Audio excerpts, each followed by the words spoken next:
менің әкем 70-ші жыл Қытайдан келген Қазақстанға. Қазақстанға келген. Қазақ тілін бір ауыз сөз білмей келген менің әкем. Маған көп сөйлемеңіз деп айтпай қойыңыз. Қалай қазақ тілін білмей келеді ол Қытайдан? Ол өйткені қазақ емес ұлты. Кім оның ұлты? Ұйғыр ма? Ну, неважно, кім болса да, ол қазақ емес, в общем. Келді Қазақстанға тіл білмей. Не орысша, не қазақша білмей келді. Бұл елді жақсы көріп, қазақ келіншек менің анамды алды. Жоқ, бұл жерде маңызды болып тұр ғой, ол кісінің ұлты ұйғыр болса, ол ұйғыр қазақ тіліне жақын тіл, ол қазақтар түсінетін тіл ғой ол. Или Қытай ма? Жоқ, ұйғырда бар арасында, монғолда бар, шатасы сондай. Тіл білмеген, келген бұл жерге. Тіл білмеу мүмкін емес қой, біледі ғой.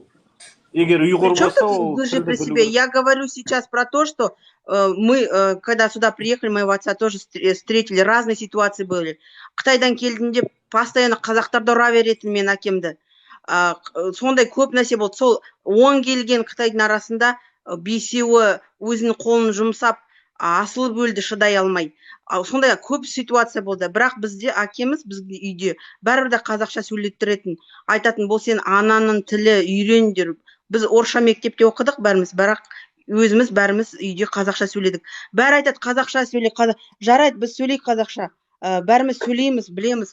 Бірақ баланы сіз оқытқан кезде неге литература жоқ, неге сондай маңызды тіл үшін нету литературы, все поздно переводится, понимаете?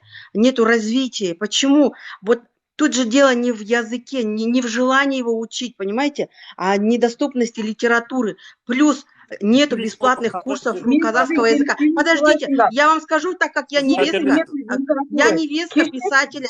Подождите, я вам скажу, я невестка писателя казахского. Я невестка писателя казаха, который написал литературу, много очень книг Некрасова, Лермонтова, Гоголя, все переводил на казахский язык, чтобы менің қазағым білсін деп. 30-шы жылы ату жазымға дейін болды за то, что он топил за казахский язык, понимаете? Но многие даже его не знают. Многие даже не знают, кто это.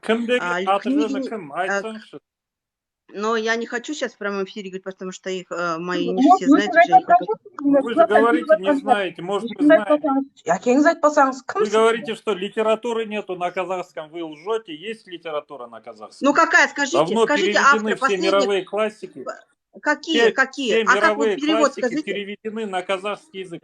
Ау.